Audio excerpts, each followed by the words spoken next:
Okay, he makes me lie down in green pastures, part 3. Yan, may part 3 sabi ni Alex, no? Ba't may part 3? Siyempre may part 3. Yan, because we're gonna stay in, di ba remember last week, actually 2 weeks ago, we studied yung 4 Fs, di ba? Ano na nga yung 4 Fs sometime? 4 Fs na the sheep cannot lie down unless the 4 Fs are removed. Ano nga yun? Fear, friction, flies, at saka, anong isa? Ano nga isa? Fear, friction, flies, at saka famine. Diba? So, okay, we'll concentrate on the flies. Tsaka yung antidote niya. Alright, but before that, Father God, we thank you for bringing us together to hear, Lord, the gospel of Jesus Christ tonight. We pray, Lord, Holy Spirit, that you would stir in our hearts, Lord, the belief, Lord, that you are our Savior, that you have actually saved us to the uttermost, including our families, including our children. Thank you, Lord. Open our eyes to see that it is done. In Jesus' name, amen. So to preach the gospel in the power of the Spirit is to find yourself, much to your own surprise, speaking to what is not as if it is. Speaking to what is not as if it is. So it doesn't matter where you find yourself. It doesn't matter where you are located now. You have to speak of what is not as if it is. What does it mean? Speak the gospel over you. Speak the gospel over your family. Speak the gospel over your children. Of all the voices that are speaking to you in this world, the voice of God is the only one that does not speak to you according to your natural state or according to your record here on earth. Of all the voices that are speaking to you in this world, the voice of God is the only one that does not speak to you according to your natural state. So don't allow your condition to determine your position in Christ.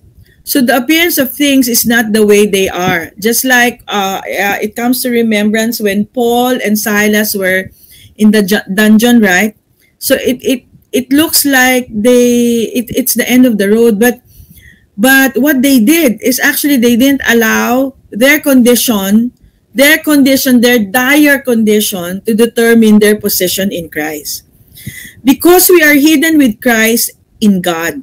So our condition in Christ, our position in Christ is so far and high above what you would tell by simply looking at our lives. And you will know it how? Through the preaching of the gospel. So, time and again, this family is being reminded by Colossians 3:3, your union with his death broke the association with that world. Your union with his death broke the association with that world. Ano yan? Yung lack, yung disease, seemingly very hard situations. See yourselves located in a fortress where your life is hidden with Christ in God. In that day you will know that I am in my Father, and you in me, and I in you. So occupy your mind with this new order of life. You died when Jesus died. Whatever defined you before defines you no more. Christ, in whom the fullness of deity dwells, defines you now. So Sam, this is powerful, no? Christ, in whom the fullness of deity dwells, defines you now. Who defines you, Sam? Christ. Correct? The word hidden can also be translated secret. So the secret of your life is your union with Christ in God. So what's your secret? The secret of your life is your union with Christ in God. Risen, then with Christ you must lift your thoughts above, where Christ now sits at the right hand of God. You must be heavenly minded, not earthly minded. You have undergone death, and your life is hidden away now with Christ in God. Christ is your life. When He's made manifest, you're made manifest in His glory. So, I came across this verse, and I think it will resonate. It has resonated within me. It stirred me, and I know it will stir you up also, because this is the gospel. You use the old rubble of past lives to build anew. Rebuild the foundations from out of your past. You'll be known as those who can fix anything, restore old ruins, rebuild and renovate, and make the community livable again. All the locust has eaten, he has restored. Diba? In Isaiah 58 verse 12, and this is the gospel. This is for you, and this is for me. So, yung mga old rubbles, it includes yung fear, yung friction, yung flies, yung famine. And what is the antidote in Acts 2:42? All the believers devoted, proskartereo. It's their holy priority to hear the apostles' teaching pag natatakot ka, no? To have fellowship, yan, kapag merong friction.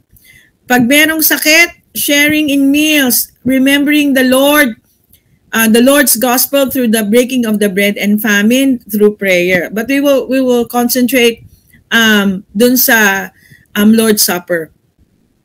The early church clearly understood how powerful the communion is. Titira mo, no? Communion.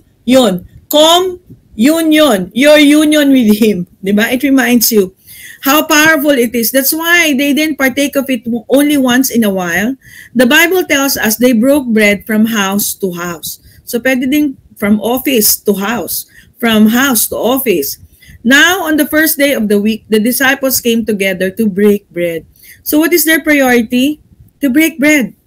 And in Acts 4:13, it records this about Peter and John. Now when the Pharisees and the scribes and the elders of Israel saw the boldness. Now we are bold, right?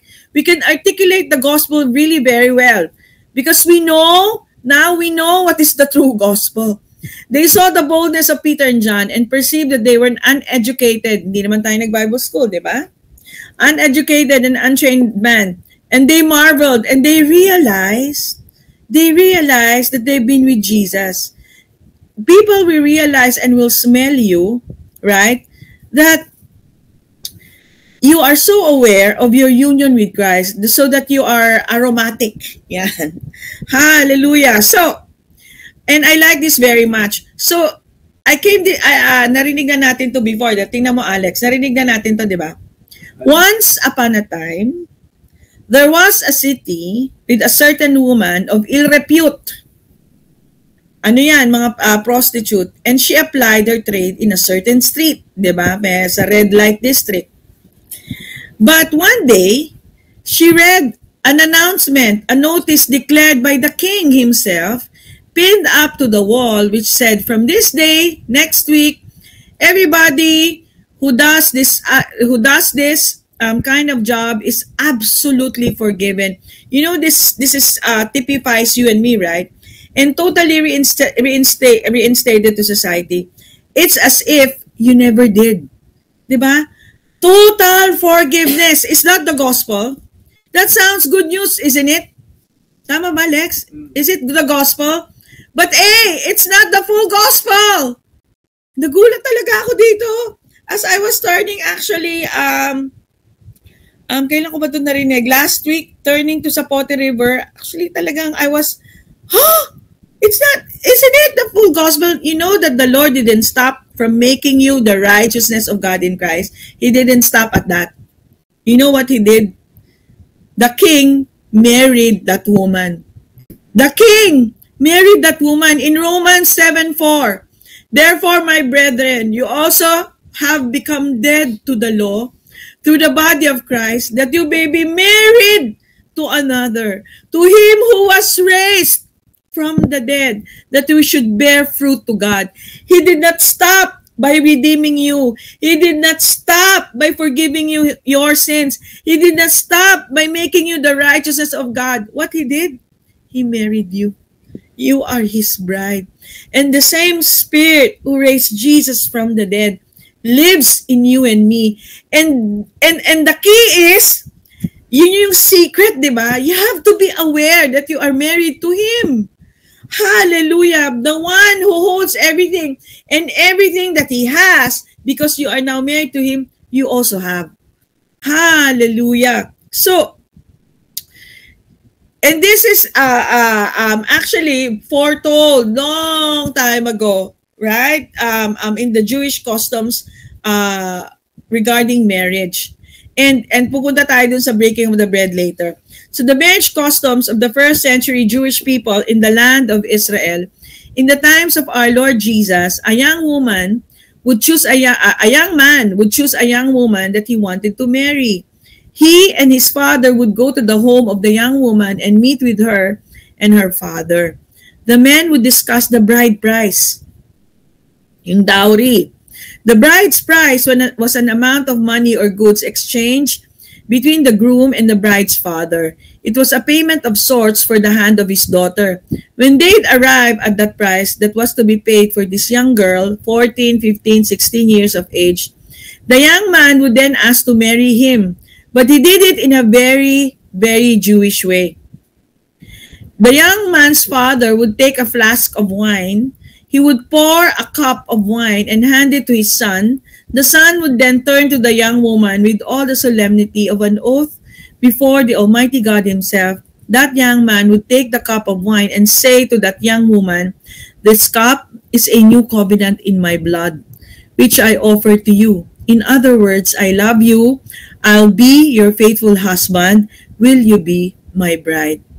At this point, the young woman could say no and refuse the cup, or she could say yes and take the cup and take a drink. Then she in turn would take the cup and hold it out to her groom. "All that I have and all that I am, I give to you. I will be your bride. I will marry you." And all this formality was the practice instituting engagement, yung betrothal. So let's look at the Passover dinner that our Lord was having with his disciples. So unleavened bread is striped, pierced, and served at every seder. Yung seder is Passover. When he took the bread, he blessed and broke it and gave it to the disciples and said, "Take this, eat, this is my body." Then there are 4 cups usually poured and celebrated in a traditional seder. The third cup, ito, is the cup of redemption. When our Lord Jesus came to the third cup, he didn't say the usual prayer. Instead of saying the usual prayer, which is, "Blessed art thou, O Lord our God, King of the universe, creator of the fruit and the vine," he actually said instead, and Jesus' disciples knew the Passover liturgy since they were old enough to think. Suddenly, in the middle of the liturgy, after the third cup, completely out of place, Jesus, on his way to pay the bride price with his own blood, turns to those disciples and says to them, in the language of the culture of that day, "This cup is the new covenant in my blood. I love you. Will you be my bride?" Hallelujah. So drink from it, all of you, for this is the blood of the new covenant, which is shed for many for the remission of sins. So child of God, bride of Christ, He didn't stop with forgiving you of all your sins. He didn't stop there. He wanted to marry you. He wanted to marry me. The disciples were shocked. Yeshua, in essence, was saying, "All that I am and all that I have, I give to you. I love you. Will you marry me? Will you be my bride?" He was proposing a marriage to them. The words usually associated with a marriage proposal were inserted into this feast they had celebrated all their lives. Our Lord Jesus was renewing a covenant with them at that time. It marked a reconciliation with Israel and redemption for all mankind. It was recovenanting of the marriage. So, the Son did not come to protect us from an angry Father. Because religion will tell you, "Oh, God is angry at you." But our Father has always loved us and loved us so much that he took on and destroyed the lie that man had come to believe, that God has not shared his life with us. The gospel of who Jesus is and what he has done sets men free from believing in a God who does not share his life. In Christ, that's why the Holy Communion, di ba? We are partakers of the divine nature and Christ in us, not apart from us is our great hope and proof of the true character of God. Because there is now a man in the Trinity, we can partake of the fellowship of the Father, Son, and Holy Spirit. We were married to sin and death before, but Jesus died that man away, so we can be married now to him. Hallelujah. So, Jesus' first words when he was seen on the third day, I go to my Father and your Father, to my God and your God. In Hosea 6:2, after 2 days, he will revive us, and on the third day, he will raise us up, that we may live in his presence. He wasn't risen alone on the third day. We rose with him. It is finished. And so now we go to Genesis 28:10-12, just to put an oomph to the lesson for tonight. Jacob's vow at Bethel. What is the meaning of Bethel? House. Diba? Beth is house and El is God. House of God. Now Jacob went out of Beersheba and went toward Haran. So he came to a certain place and stayed there all night because the sun had set. And he took one of the stones of that place and put it at his head and lay down in that place to sleep. Then he dreamed, and behold, a ladder was set up on the earth. A ladder, and its top reached to the heavens, and there the angels of God were ascending and descending on it. In Genesis 28:13-15, so itakin nyo yung image na yun, a ladder, diba? In Genesis 28, and behold, the Lord stood above it and said, I am the Lord God of Abraham, your father, and the God of Isaac. The land on which you lie, I will give to you and your descendants. And also, your descendants shall be as the dust of the earth. You shall spread abroad to the west and to the east, to the north and to the south, and in you and your seed all the families of the earth shall be blessed. Behold, I am with you. So, even from before, the Lord is declaring, right? He is a God who wants to have communion with us. Behold, I am with you, and I will keep you wherever you go, and will bring back to this land, and will bring you back to this land. For I will not leave you until I have done what I have spoken to you. In today's context, because of what Jesus has done, it's all finished. Jacob was always in the heels of his brother. What is the meaning of Jacob? Diba? Heel catcher, schemer, diba? Grabber. He's always trying to overtake his brother until he was put to rest, until his heart was put to rest. He was always grasping. Parang tayo nun, He remained a grasper. And even when he got this revelation, he only sort of half got it. So, kasi may isang episode na, di ba, he was wrestling with God and said, I will not let you go unless you bless me. Actually, he's already blessed. Dineclare, ito yung nauna Dineclare na ni Lord na bless siya So, and that's the way, the power of the gospel, until we get a revelation that everything has been given to us, we won't and we will not stop grasping. And that grasping causes division. That's the fruit of a division. The whole world is divided and separated, but God is bringing in Christ, everything into one. And the reason he does that and how he does that is by showing us how generous he is. Because when you see how generous he is, you can drop everything. You will stop grasping. You can stop grasping just like Jesus at the Last Supper. It says in John 13, knowing that all things has been given to him, that he was coming from God and going to the heart of God, he took a towel and he washed his disciples' feet. So you can so just like the Lord Jesus, you can become a giver from a grasper only when you see that you can't outgive God.